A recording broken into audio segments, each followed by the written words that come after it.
I'm Lawrence Francis, host of Interpreting Wine, welcoming you to the South Africa Winemaker special series.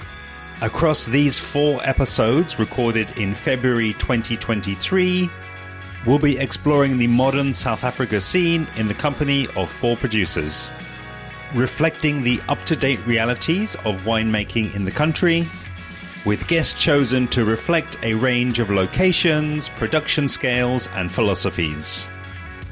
Undoubtedly the most up-to-date exploration of South African wine, available anywhere in podcast format. Subscribe to be alerted when new series episodes go live. We close out the series today in style in the company of Angelo Van Dyk of Rey Wines. We hear Angelo's origin story, and he takes us into the evolution of Rey Wines since 2018. We talk brand and philosophy. We get a grape sourcing virtual tour and grower's introduction. He gives us a London market overview before discussing opportunities for potential future importers. Enjoy. My journey into wine was a little bit unorthodox and continues to kind of tread the unorthodox line. But yeah, I went off to Stellenbosch University after school to study winemaking, actually, and managed to fail everything very graciously. And so it changed my degree at the time, but still kind of had this deep desire to pursue winemaking in some capacity. So sort of working a number of different stints in tasting rooms in Stellenbosch, eventually took a year off abroad to go and work a harvest in northern Italy, and returned to South Africa, but still kind of had a little bit of itchy feet. And so, yeah, decided to pack a bag and move to London. And I'm fortunate enough to have an Italian passport. So moving over was an easy thing, in the sense that a lot of South Africans don't necessarily have that that ability to jump countries. But yeah, the plan was to go to London and spend a year there and learn about wine. Was to work in hospitality, get a job as a sommelier, and just really kind of immerse myself in that wine scene that is always so vibrant in London. And that was 9 years ago, and I guess you sort of fall down the rabbit hole in the city. So ended up working another harvest over in California, and that was really where the bug bit. And I was with Pax Maley at Pax Wines in Sonoma, and sort of made me realize that you didn't necessarily have to own your own vineyards in order to make your own wine. And so, 2018, I came back to South Africa and started making very, very small amounts of my own wine and sort of renting space in wineries in Stellenbosch at the time. And I guess fast forward to today, and this is vintage number 5. So yeah, really, really exciting. Very cool. And I'll throw this in there now, early on in the conversation. But it really feels like this has been a conversation and an episode a long time coming, because I remember way back in episode 13, actually, of the podcast, way back in 2018, with Dan the man at B-Dale's. Dan Belmont, he actually mentioned your winemaking project. So, a little bit of interpreting wine history, for the ones that have been there from the start. Yeah, back in 13, that project was sort of mentioned. So, it's great to close the loop. Definitely. I mean, that would have been, if that was 2018, that would have been the first year I would have just come back from harvest and finished the first crush. So yeah. Brilliant. Amazing, so amazing. So you've taken us to the door, really, of your project, and take us into, I guess, that transition and that evolution and learning and all that good stuff that's, I guess, happened between 2018 and 23. I know. So I guess the way in which I'm doing this project is, as I mentioned, quite unorthodox, because I would say, sort of 75, 80% of the year I'm based in London, actually. So I still work on the ground in the city. And at the moment I'm working with a natural wine importer by the name of Newcomer Wines. And so Rey has still been a bit of a side hustle. So kind of returning to South Africa, making the wines, and then stepping back into the London scene.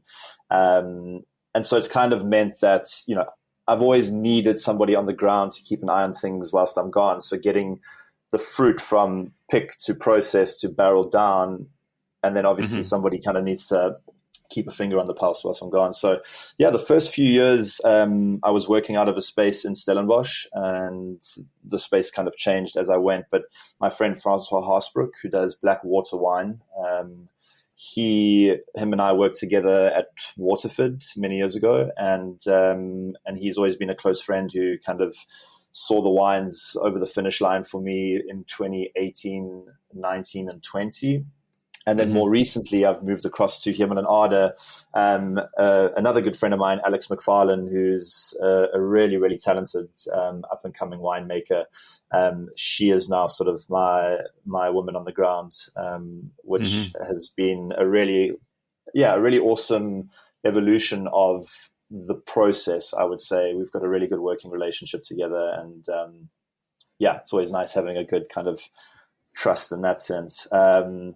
So yeah, I mean, in 2018, that was the first year, and I literally just picked 2 tons of fruits. There was a ton of Syrah, which came from Stellenbosch, and then a ton of Grenache that came from Bot River.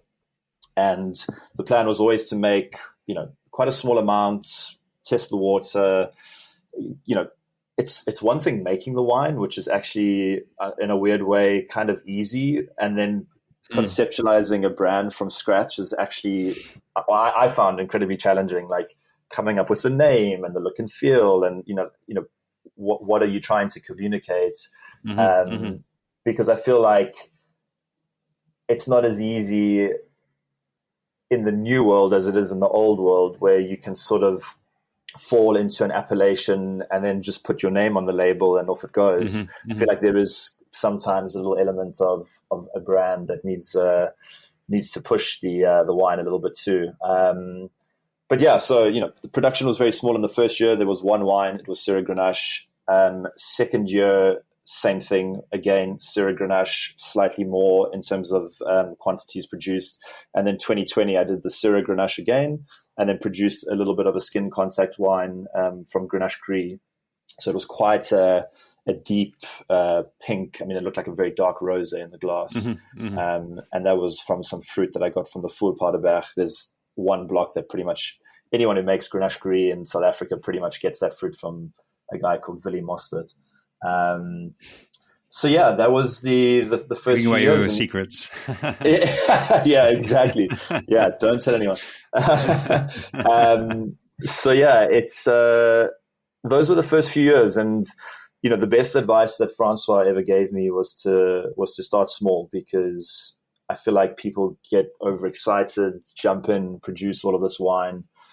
Obviously, by the end of the first year, when you're only going into bottle and you haven't even sold anything yet, you're having to produce the next vintage. And so, you learn very quickly what cash flow means and how it works in a business capacity. And yeah, I mean, best advice that was ever given was to just start small and slowly, incrementally build it up. So yeah, and then 2021, COVID was still kind of in the swing of things, and I didn't come back to South Africa and make any wine. And I feel like last year was a fork in the road. Things changed quite a bit. I feel like the philosophy of the brand took on a bit more shape. I feel like the sourcing of the fruit became a little more focused. I think I'm still very much learning and hashing things out, but I do feel like there's progress being made, in that sense, which feels really exciting, because I feel like it's starting to really kind of take on shape and meaning. So yeah. I love it. Yeah, it's because I guess my feedback as somebody that's had the wines before, and I guess has seen the brand right the way from the start, is that I think the brand outwardly, the name, the branding, it hasn't changed, but I guess what it's kind of promising and what it's kind of delivering. It sounds as though it definitely has, as you say, start small, learn and kind of evolve into that. And I think, what would be interesting would be just to maybe delve into that a little bit more, before getting into maybe production and that side of things and sourcing. But because it sounded quite so that clarity, I guess, around what the brand is sort of promising. Just curious. Does that show up in a particular place in terms of its communication, or at the moment is it still something that's kind of evolving and I guess taking form still? I think it is definitely still taking form, but I do feel like purely looking at the product, I feel like it is moving towards having a much clearer sort of ethos, because I'd say in the first few years of making it, I was more excited or more concerned about having something in the bottle, and I was less sort of picky, and there was less thought going into, where that fruit was coming from, how it had been farmed, what was the provenance, what was the soil type, had I tasted wines from, the region. It was more about, okay, is it good fruit and can I make wine from it? Which sounds quite kind of practical and pragmatic, but that was sort of where it started, and kind of, I guess, maybe my naivety in it. It was kind of like a kid in a candy shop, like, okay, I'm going to do this. Like, what can I do? Let's just run. But I feel like, sort of 5 years in now, I'm definitely a lot more conscious of where that fruit is farmed, how it's being farmed, who those people are. It's becoming a lot more important for me to connect with the people behind the farming. And, I wouldn't necessarily say that like there are certain deal breakers, but for me, having, like I mentioned, I'm working a lot with Newcomer at the moment, which has almost exclusively a natural portfolio. And I don't think I would necessarily classify my wines as natural, but I'm trying to intervene in them as little as possible.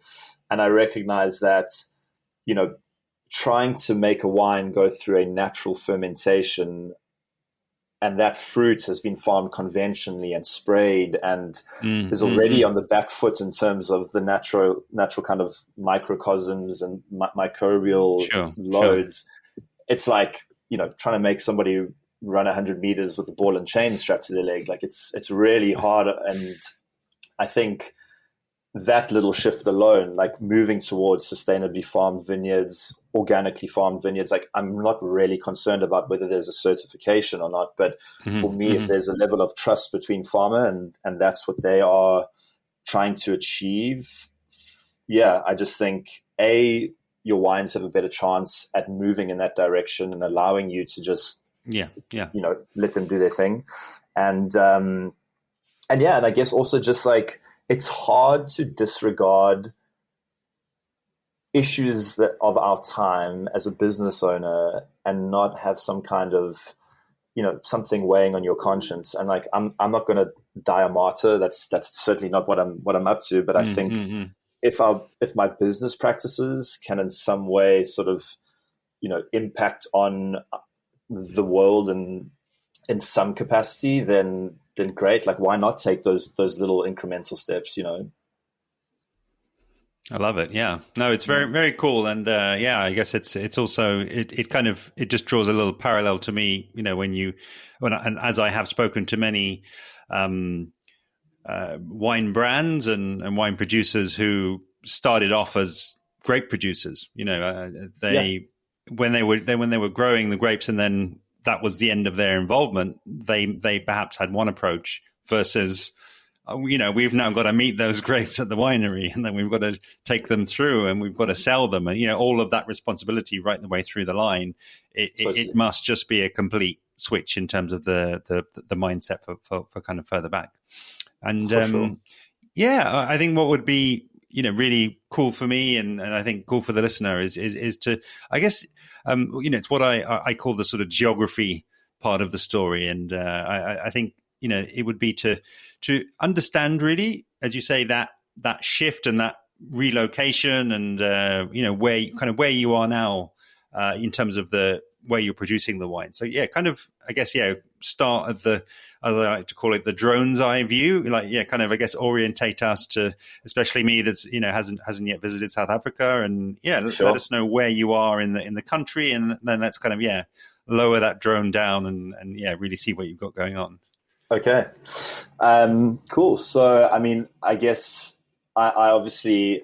I don't own a vineyard. I don't own a cellar. I'm very much sort of working in spaces that are kind of available. So if you drive 2 hours, hour 45, 2 hours along the Cape South coast, you will come to a little coastal village called Hermanus. Hermanus is a beautiful little sleepy town. And from there, you kind of turn off and almost aim north, and you immediately hit the Hemel en Aarde Valley. Hemel en Aarde means heaven and earth in Afrikaans. And I would say some pretty iconic South African producers are kind of dotted along that wine route. Names like Hamilton Russell, Bouchard Finlayson, Newton Johnson, Restless River, Chris Allight is in the valley. Some pretty big names. And at the end of that valley, there's a winery there called Seven Springs, which is the space I'm working out of. It's almost closer to another little town called Caledon. And I think actually technically it falls outside of the Hemel en Aarde appellation, so our wine of origin. I think it's just outside. It's just a little bit too far north. So that's sort of where I'm making the wine. And then because I don't own any vineyards, I'm working with negos fruit, so fruit that I'm buying from grape farmers that aren't actually wanting to make wine. They just farm the raw materials. So I guess we can kind of look at last year's vintage maybe and this year's in terms of the fruit, because there are, well, I guess just one small change. But last year I made 3 wines, and I guess Syrah and Grenache have always sort of been a common thread since the beginning, and I think it always will be. But last year I picked some Grenache from a block in Bot River. So Bot River is probably about I'd say about 30 minutes from that kind of section of the Hemel en Aarde that I'm in. It is a region that I think is sort of, I'd say, lesser known amongst the bigger kind of South African wine of origins. But they do make some really, really, really beautiful wines. Some producers that might be of note, Niels Verberg at Luddite. There is Memento Wines. A couple of some really interesting producers out there. So that is a Grenache block that's farmed organically. It's grown in a soil that in South Africa we call it coffee clip. And I really struggled to find some kind of English equivalent of it, but it's definitely quite a clay heavy soil, and it's I'll send you some pictures afterward. It's amazing what ends up happening to it. I mean, very rich red in color, and almost goes quite kind of like if clay could become rock. It's pretty much kind of what it looks like. It's been mentioned before on the series actually, and people just called it South African red clay. So it obviously needs a better translation. Well, yeah, because if you translate coffee clip to English, it means coffee rock, which doesn't make any sense. Okay. So that was a little block of Grenache Noir that I've picked for many years now. Actually, it's been quite a constant, and the fruit that comes out of there is really beautiful, pristine fruit. It always has a really stunning kind of red fruit character to it, and depending on the whole bunch element that you play with, it can get a little serious. It can be more playful. But yeah, a really beautiful part of the world that. And then last year, for the first time, I picked some Syrah from this amazing little setup. I was actually there this morning. It's a young couple by the name of Tabby and Alex. The farm is called Farflay, but they are a couple that have really kind of embraced the idea of polyculture.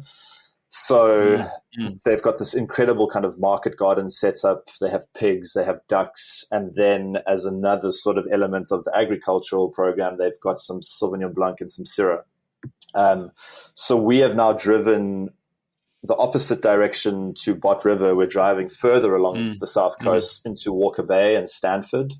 And this is a Syrah block that is planted on a very, very gentle slope. The top half of that has got, I'd say, quite a heavy clay component to it. And further along, it becomes quite sandy, but there's, a windbreak that's planted there with a bunch of eucalyptus. They tend to suffer from quite a bit of bird damage along that sort of Overberg, Walker Bay neck of the woods. It's a really, really beautiful Syrah block that they farm, organically. There's nothing chemically sprayed there, which is incredible. But they're just an amazing couple. I feel like they have a really incredible energy. They're connected to the land. They're the first to admit that they don't have all the answers. They don't necessarily know exactly what they're doing, but those are people that get me so excited about working with their fruit and being able to bring them a bottle of the wine and be like, this is what I made from that block. And they're like, wow, this is incredible, amazing. So it's, for me, it's those little interactions that really inspire the winemaking journey for me. And would really like to sort of, kind of engage with that in a more meaningful way. So those were the two sort of red / the Syrah I used for a rosé last year. And then the other block that I farmed, bought from a farmer was Muscat de Alexandrie, which actually has quite a long history in South Africa. And that was picked from the Brederkloof, which is actually a bit of a drive. It takes about 2 hours to drive kind of over a pass down to Theewaterskloof, which is the big dam. And then you hook inland and you're heading towards Worcester, and then you drop into the Brederkloof. And it's interesting because you're quite far inland, where Worcester is actually quite warm. The Brederkloof is actually very cool. It kind of sits in a little valley floor. They get a really, really strong breeze that blows through and tends to cool those vines quite a bit.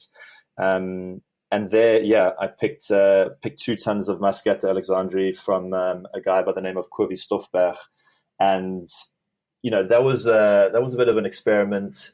I fermented it on the skins for 5 days, and I've never worked with Muscat before, so it was a little bit of a roll of the dice, but I've always been kind of inspired by several Muscats that I've tasted from other producers, and it was kind of like let's see what can come of it. And I've called that wine "What Could Go Wrong," because a little homage to the time spent in California. It was always like, we'd ask ourselves the question, like, what could go wrong? And at the back of our minds, we're like, well, everything could go wrong. So it's kind of ironic, but, we did it anyway.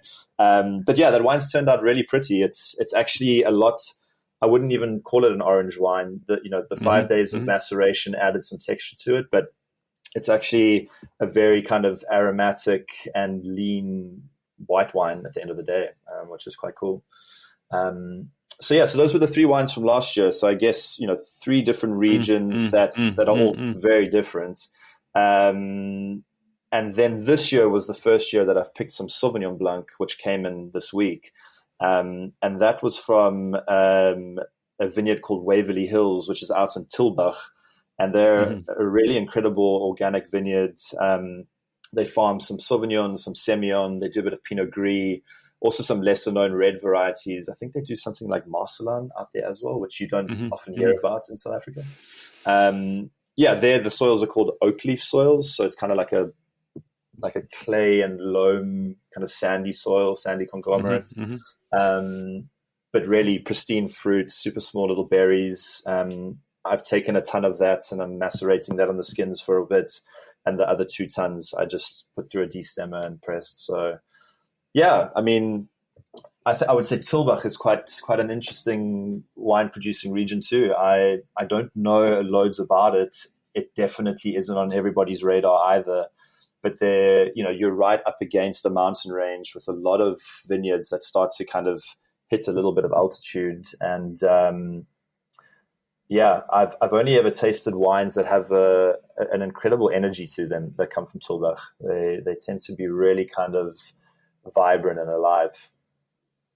Very cool. Very cool. Yeah, I love this. And yeah, it's it's really, it's shining through the screen, and I'm sure it'll be shining through the earphones of, just about how closely connected you are to the site. I think that's, again, kind of looping back to, I guess, where you started your story. It was, that idea about not needing to own your own vineyards. I think, you're kind of, putting that to rights right now, because it's like, okay, you have got, you're able to tell the story, you're able to position and, kind of pay homage in a way to the people who are actually Sure. growing the fruit, but what's going on there. You've obviously visited, you obviously, had your feet in the soil, and you're, I'm sure, close by when things are getting picked, and that those picking decisions are kind of being made.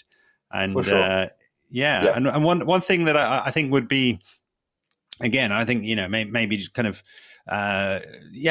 interesting for me, I think, and I hope as well, interesting for the listeners, is just, how did those relationships kind of come together, and maybe, slightly even in a future looking way, do you feel as though you have a sort of I want to call it a process, but do you know what I mean? Are there sort of themes around how you find growers and find sites, and that sort of element of the story, to kind of, I guess, give us a hint of how Sure. things might also develop? Definitely. Yeah, it's a bit of a tricky one, I must say. Like, so it's not to repeat myself, but I'm obviously doing this in a very unorthodox way. And so, being based in London and not being on the ground here the whole time definitely does have its challenges.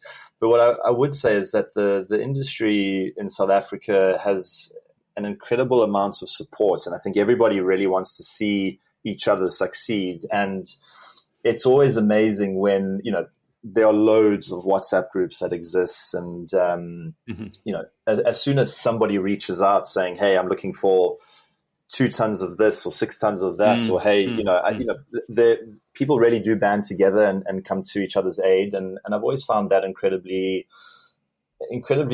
encouraging, because I don't think every region necessarily has that same kind of fraternity where people are so eager to help. But yeah, so, for me, I would say a lot of the fruit that I have found has either been via word of mouth, people sort of passing on, hey, I know these guys are selling, or these guys have a little bit extra. And that's always kind of been the first port of call.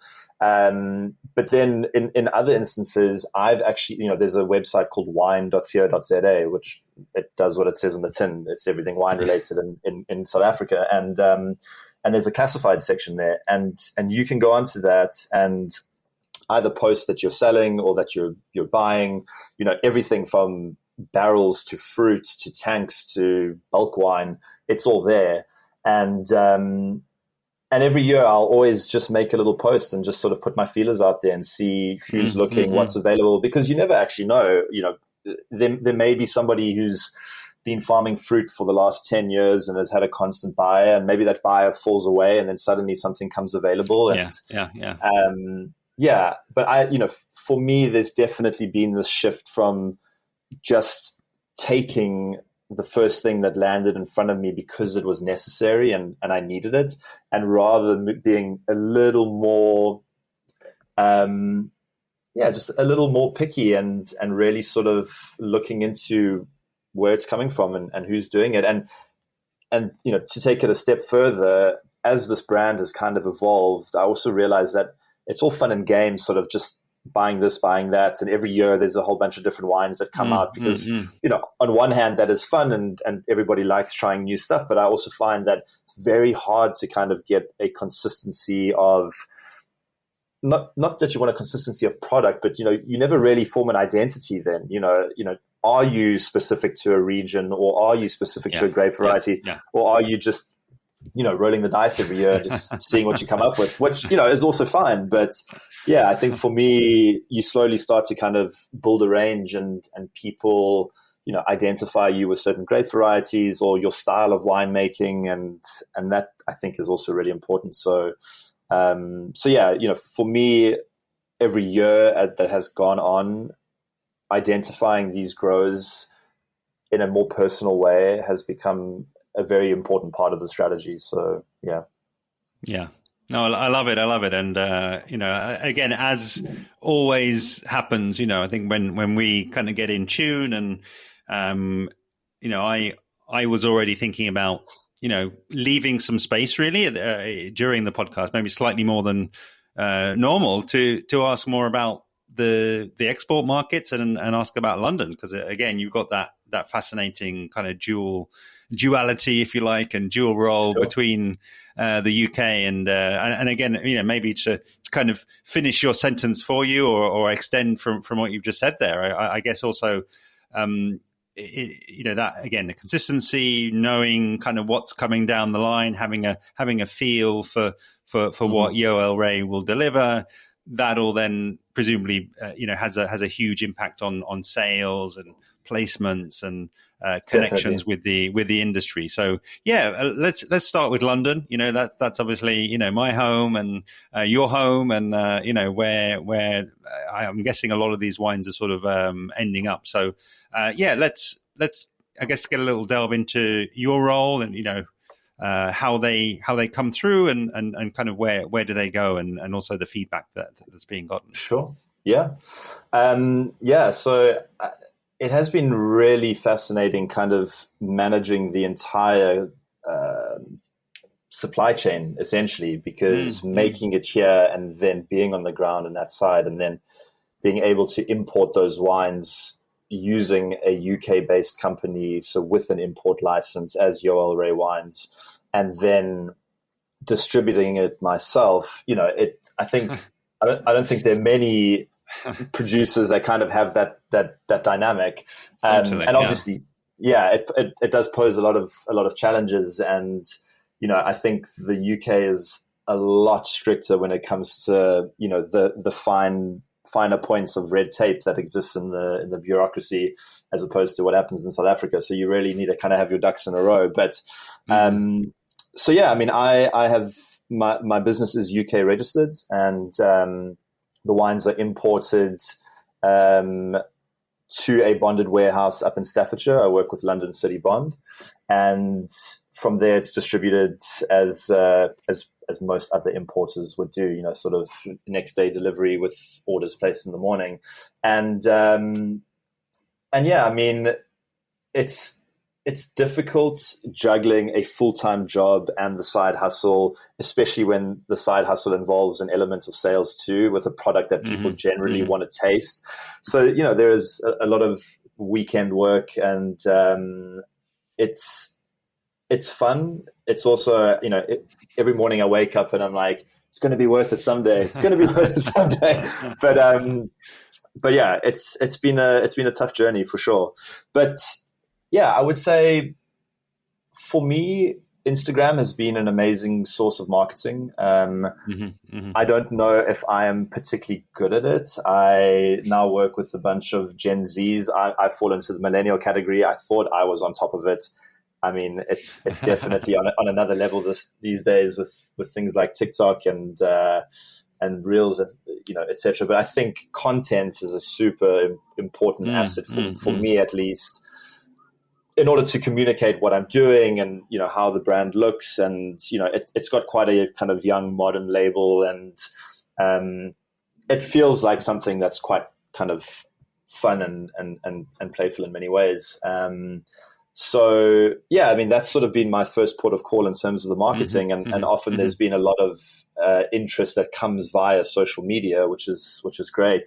And yeah, I mean, probably 80% of sales, maybe even 90, I would say, are London based, and then there are a few little kind of outliers on the south coast and up north in Sheffield as well that pick up little bits and bobs, But yeah, I would say the majority of support that I've received has been in the London wine trade for sure.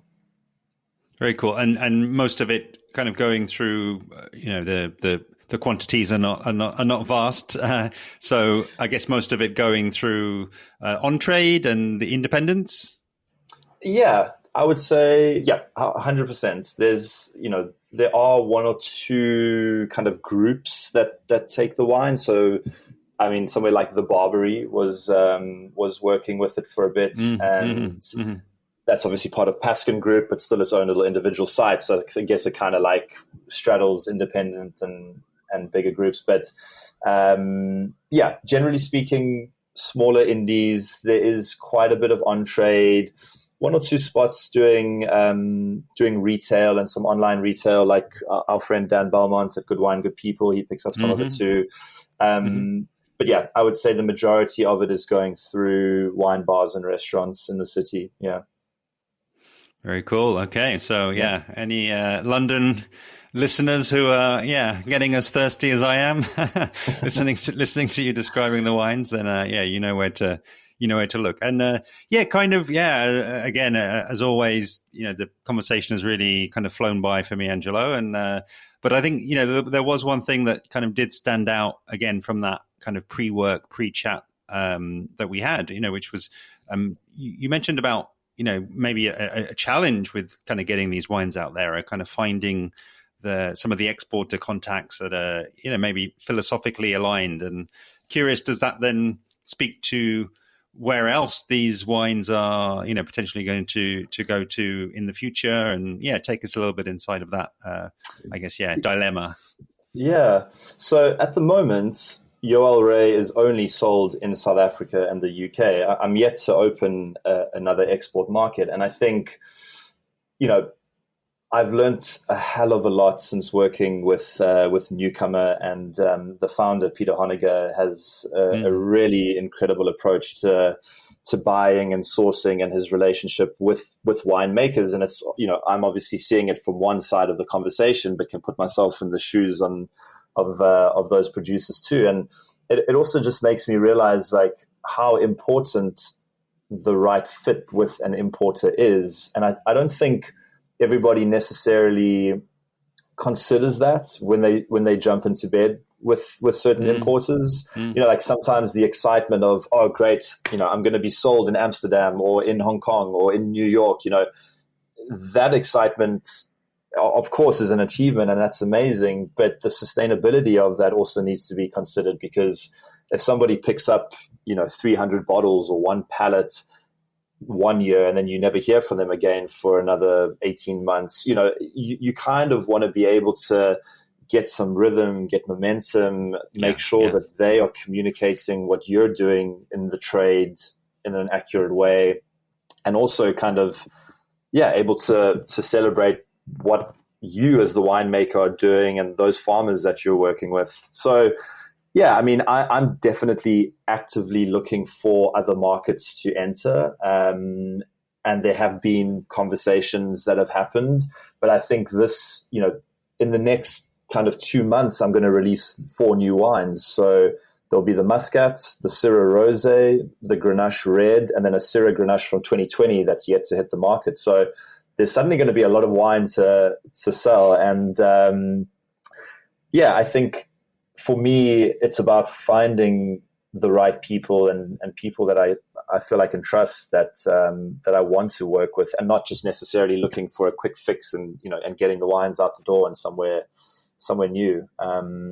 So yeah, I mean, it definitely poses challenges. I think it's not always easy to just find that right fit, and obviously cash flow is an issue. You have to consider a lot of things in putting these agreements together. But it's an exciting time, and I feel like I'm looking at the business in a much more business oriented way. I think at the start it was, it started out, I would say, as a passion project, and can I actually pull this off? I've got an idea, and do I have the chutzpah to take it from start to finish? And the answer was yes. But now 5 years down the line, it's like, okay, how are you going to make this really work? And you got to think about it on a much more serious level than just, cool, so-and-so wants the wine, it's out the door, and see you later. A huge thanks once again to today's guest, Angelo Van Dyk of Yoel Rey Wines. Make sure you visit yoelreywines.com, where you can learn more about the project and find Angelo's main social media handles. Please do help to amplify this episode and the series by sharing the direct link, which is interpretingwine.com/508. And if you'd like to catch up on any of the episodes from the series, you can find links to all of these in the description below. And of course, I'd love to have you following along with me on social media, where I'm at Interpreting Wine on Instagram and Facebook, and at Wine Podcast on Twitter. That brings the South Africa Winemaker special series to a close for now. All that's left to say is a huge thank you to all 4 series guests. Together, you've really made this a special introduction to the region for Interpreting Wine, and I really hope I'll be covering South Africa wines again soon in the future. And as series are coming thick and fast in 2023, make sure you're subscribed to be alerted when the next series goes live. See you then.